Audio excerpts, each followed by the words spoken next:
தேவனுக்கே மகிமை உண்டாகட்டும். ஆண்டவராகிய இயேசு கிறிஸ்துவின் நாமத்தினால் உங்கள் யாவருக்கும் என் அன்பின் வாழ்த்துக்கள். எக்ஸோடஸ் டிவியின் அருளுரை துளிகள் என்ற நிகழ்ச்சியின் வாயிலாக இந்த காலை வேளையில் தேவனுடைய வார்த்தையோடு உங்களை சந்திப்பதிலும் நான் மிகுந்த மகிழ்ச்சி அடைகிறேன். இன்றைய காலை தியானத்திற்காக அப்போஸ்தலனாகிய பவுல் தீமோத்தேயுவுக்கு எழுதின 2வது நிருபம் 2ஆம் அதிகாரம் 13வது வசனத்தை நான் வாசிக்க விரும்புகின்றேன். அப்போஸ்தலனாகிய பவுல் தீமோத்தேயுவுக்கு எழுதின 2ஆம் நிருபம் 2ஆம் அதிகாரம் 13ஆம் வசனம். அந்த வசனத்தை நான் வாசிக்கிறேன், கவனமாய் கேளுங்கள். நாம் உண்மை இல்லாதவர்களாய் இருந்தாலும் அவர் உண்மையுள்ளவராய் இருக்கிறார். அவர் தம்மைத்தாம் மறுதலிக்க மாட்டார். இந்த வார்த்தை அப்போஸ்தலனாகிய பவுல் விளக்கும் போது, அதாவது இந்த வார்த்தை அவர் எழுதும் போது, தேவனுடைய தன்மைகளில் ஒன்றான உண்மை என்கின்ற விஷயத்தை விளக்க விரும்புகிறார். அதாவது தேவன் எப்பொழுதும் அவர் உண்மையுள்ளவராக இருக்கிறார். ஒருவேளை மனிதர்களாகிய நாம் சில வேளைகளில் நாம் உண்மையற்று இருந்தாலும், அல்லது நாம் சொன்னதை ஒருவேளை செய்யாவிட்டாலும், நிறைவேற்றாவிட்டாலும், அவர் என்ன சொன்னாரோ அதன்படி அவர் செய்யக்கூடியவராக இருக்கிறார்.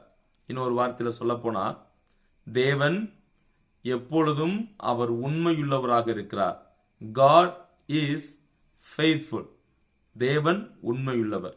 சரி, இந்த வார்த்தையை நாம் சில பின்னணிகளோடு நாம் புரிந்து கொள்ளலாம். பொதுவாக இந்த வார்த்தைக்கு பின் உள்ள வார்த்தையை பாருங்கள். வசனம் 13ல தேவனை குறித்து சொல்லக்கூடிய 3 குணாதிசயங்கள்ல ஒரு குணாதிசயம் இங்கே சொல்லப்படுகிறது. தேவன் யார் என்று கேட்டால், அதாவது அவர் பொல்லாங்கினால் சோதிக்கப்படுகிறவர் அல்ல. He cannot be tempted by evil. அவர் ஒருவரையும் பொல்லாங்கினால் சோதிக்கிறவரும் அல்ல. இது தேவனை குறித்த முதல் உண்மை வேதத்தில் சொல்லப்படுகிறது. அதை நாம் யாக்கோபு 1ஆம் அதிகாரம் 12இல் காண்கிறோம். இரண்டாவது தேவனை குறித்த உண்மை என்ன அப்படின்னா, God cannot lie. அதாவது he cannot lie. அவர் பொய் சொல்ல மாட்டார். பைபிள்ல அவர் பொய்யுரையாத தேவன் என்று நாம் வாசிக்கிறோம். மூன்றாவது தேவனை குறித்த உண்மையை இங்கே நாம் பார்க்கிறோம். என்ன? He cannot deny himself. அவர் தம்மைத்தாம் மறுதலிக்க மாட்டார். சரியா? இந்த 3 உண்மைகள் வேதத்தில் சொல்லப்படுகிறதை பார்க்கிறோம். சரி, அது இருக்கட்டும். நான் வாசித்த அந்த வசனத்திற்கு நாம் வருவோம். God is faithful. தேவன் உண்மையுள்ளவராய் இருக்கிறார். சில வேளைகள்ல நாம் சில விஷயங்களை நான் செய்வேன், அல்லது இதை நாம் செய்ய முடியும் என்று நாம் சொல்லுகிறோம். ஆனால் பல வேளைகளில் அதை நாம் செய்ய முடியாமல் போகிறது. ஏனென்றால் நாம் மனிதர்கள் தானே.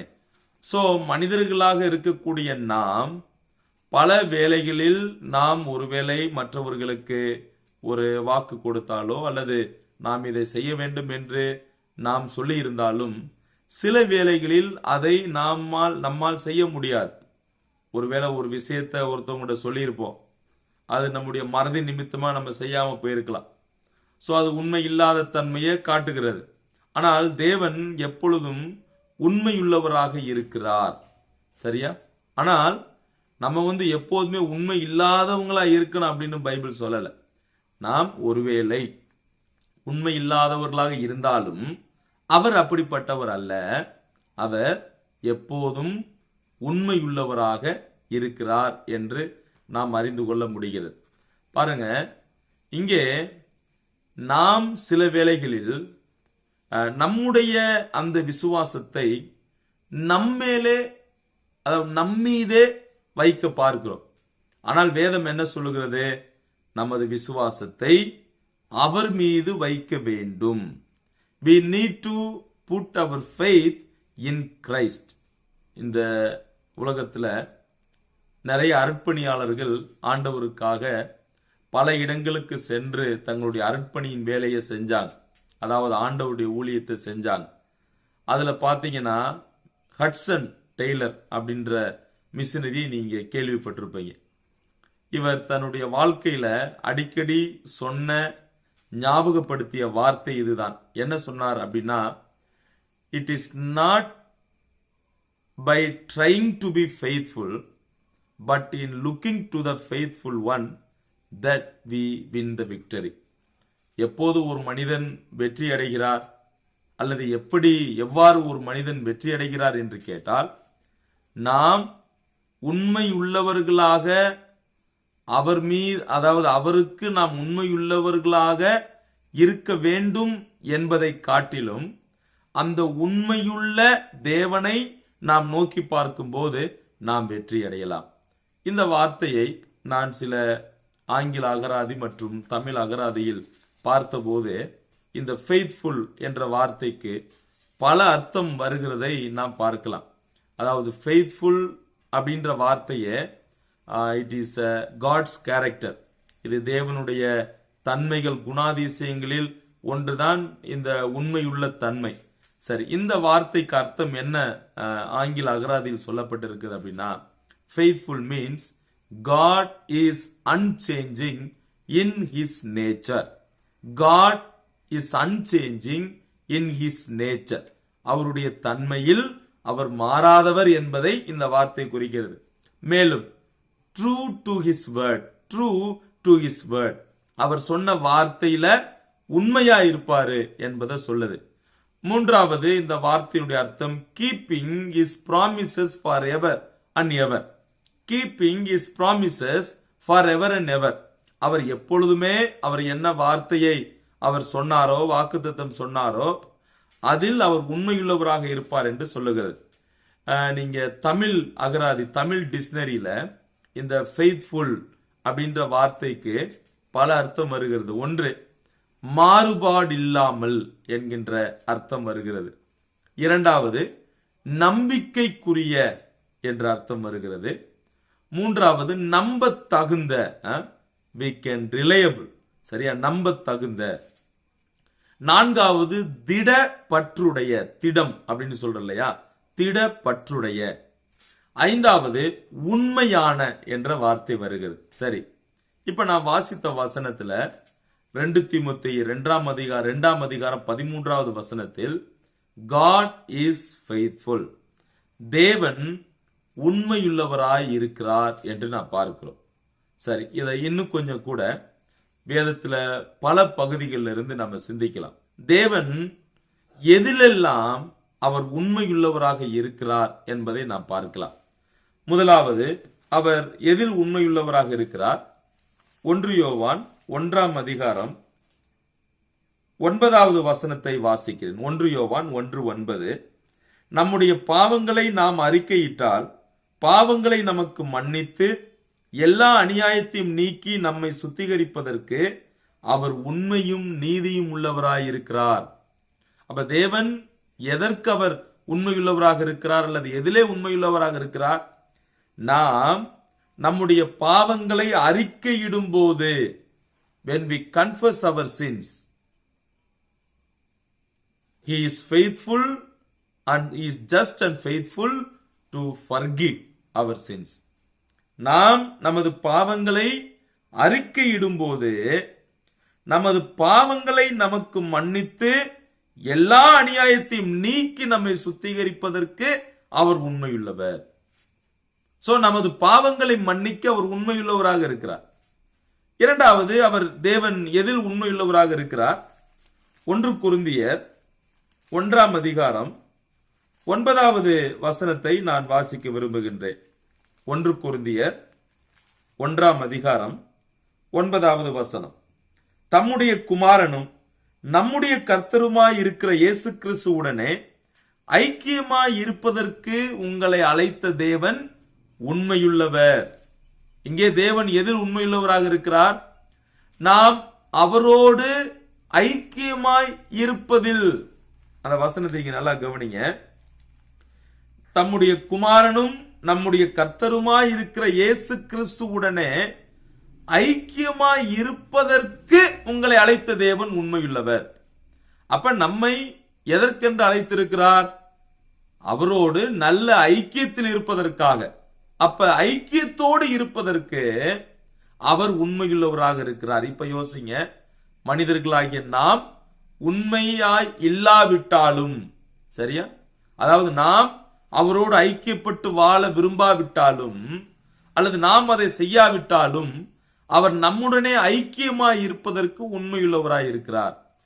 மூன்றாவது விஷயம் 2 தெசலோனிக்கேயர்ல சொல்றாரு பாருங்க, எடுத்துக்கொள்ளலாம். 2 தெசலோனிக்கேயர் 3ஆம் அதிகாரம் 3வது வசனத்தில் என்ன சொல்லுகிறார் என்று நான் பார்க்கலாம். 2 தெசலோனிக்கேயர் 3ஆம் அதிகாரம் 3வது வசனம். கர்த்தரோ உண்மையுள்ளவர், அவர் உங்களை ஸ்திரப்படுத்தி தீமையினின்று விலக்கி காத்து கொள்ளுவார். சோ நமக்கு வரும் தீமையிலிருந்து விலக்கி பாதுகாக்க அவர் உண்மையுள்ளவராய் இருக்கிறார். 4வது எபிரேயர் 10ஆம் அதிகாரம் 23வது வசனத்தில் என்ன சொல்லுகிறார் பாருங்கள். அல்லாமலும் நம்முடைய நம்பிக்கையை அறிக்கையிடுவதில் அசைவில்லாமல் உறுதியாய் இருக்க கடவோம். வாக்குத்தத்தம் பண்ணினவர் உண்மையுள்ளவராய் இருக்கிறாரே. எபிரேயர் 10:23 படி அவர் நமக்கு என்ன வாக்குத்தத்தங்கள் கொடுத்தாரோ நிச்சயமாக நிறைவேற்றுவார். சோ வாக்குத்தத்தங்களை நிறைவேற்றுவதில் அவர் வல்லவராக இருக்கிறார். 5வது விஷயம் 1 கொரிந்தியர் 10ஆம் அதிகாரம் 13வது வசனத்தில் என்ன சொல்லுகிறார் கவனியுங்கள். 1 கொரிந்தியர் 10ஆம் அதிகாரம் 13ஆம் வசனம். மனுஷனுக்கு நேரிடுகிற சோதனையே அல்லாமல் வேறே சோதனை உங்களுக்கு நேரிடவில்லை. தேவன் உண்மையுள்ளவராயிருக்கிறார். உங்கள் திராணிக்கு மேலாக நீங்கள் சோதிக்கப்படுவதற்கு அவர் இடம் கொடாமல் சோதனையை தாங்கத்தக்கதாக சோதனையோடு கூட அதற்கு தப்பிக்கொள்ளும்படியான போக்கையும் உண்டாக்குவார். அப்ப தேவன் எதில் உண்மையுள்ளவராக இருக்கிறார்? நமக்கு வரக்கூடிய சோதனையில அவர் உண்மையுள்ளவராக இருக்கிறார். அதுல நமக்கு உதவி செய்வதில் வல்லவராக இருக்கிறார், உண்மையுள்ளவராக இருக்கிறார். என்ன? திராணிக்கு மேலாக நம்மை சோதிப்பதில்லை. அதற்கு அப்புறம் பாருங்க, நம்முடைய திராணிக்கு மேலாக சோதிக்கப்பட இடம் கொடாமல் நாம் அதிலிருந்து தப்பித்துக் கொள்ளும்படியான ஒரு பாதையையும் ஏற்படுத்துகிறார், போக்கையும் உண்டாக்குகிறார். இப்ப தேவன் நம்முடைய சோதனைகள்ல நமக்கு உதவி செய்ய உண்மையுள்ளவரா இருக்கிறார். கடைசியாக எபிரேயர் 3ஆம் அதிகாரம் 6வது வசனத்தில் அந்த வசனத்தை நாம் வாசித்தால் நமக்கு தைரியம் அளிப்பதில் அவர் உண்மையுள்ளவராக இருக்கிறார். சரியா? எபிரேயர் 3ஆம் அதிகாரம் 6வது வசனம். கிறிஸ்துவோ அவருடைய வீட்டிற்கு மேற்பட்டவரான குமாரனாக உண்மையுள்ளவராயிருக்கிறார். நம்பிக்கையினாலே உண்டாகும் தைரியத்தையும் மேன்மை பாராட்டலையும் முடிவு பரியந்தம் உறுதியாய் பற்றி கொண்டிருப்போம் ஆகில் நாமே அவருடைய வீடாயிருப்போம். அப்ப இங்கே நமக்கு தைரியம் அளிக்க அவர் உண்மையுள்ளவராக இருக்கிறார். சோ இந்த காலை வேளையில் இந்த சத்தியங்களை நாம் அறிந்து கொள்வோம். 2 தீமோத்தேயு 2ஆம் அதிகாரம் 13ஆம் வசனத்தின்படி தேவன் எப்பொழுதும் அவர் நம் வாழ்வில் உண்மையுள்ளவராய் இருக்கிறார். ஒருவேளை நாம் உண்மை இல்லாதவர்களாக இருந்தாலும் அவர் உண்மையுள்ளவராக இருக்கிறார். நம்முடைய வாழ்க்கையிலும் நாமும் உண்மையுள்ளவராக இருக்க வேண்டும் என்று இது கற்றுத்தருகிறது.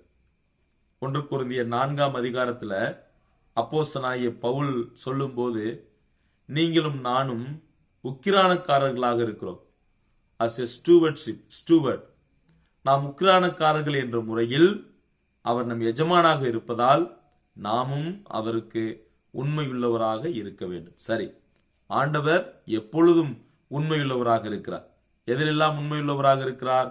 நமது பாவங்களை மன்னிக்க அவர் உண்மையுள்ளவராக இருக்கிறார்.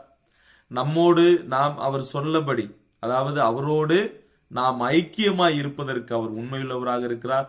நமக்கு வரும் தீமையிலிருந்து நம்மை விலக்கி பாதுகாக்க அவர் உண்மையுள்ளவராக இருக்கிறார்.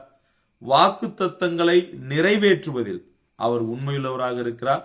நமக்கு வரக்கூடிய சோதனையில் அவர் உதவி செய்யக்கூடியவராக, அதிலிருந்து தப்பிப்பதற்கு உதவி செய்யக்கூடியவராகவும் அவர் இருக்கிறார். கடைசியாக நமக்கு தைரியம் அளிப்பதில் அவர் உண்மையுள்ளவராக இருக்கிறார். So God is faithful always. தேவன் எப்பொழுதும் உண்மையுள்ளவராக இருக்கிறார். அந்த உண்மையுள்ள தேவனுடைய பிள்ளைகளாக இருக்கக்கூடிய நாமும் உண்மையோடு வாழ ஆண்டவர் நமக்கு உதவி செய்யட்டும். தேவனுடைய நாமம் மகிமைப்படுவதாக. ஆமென்.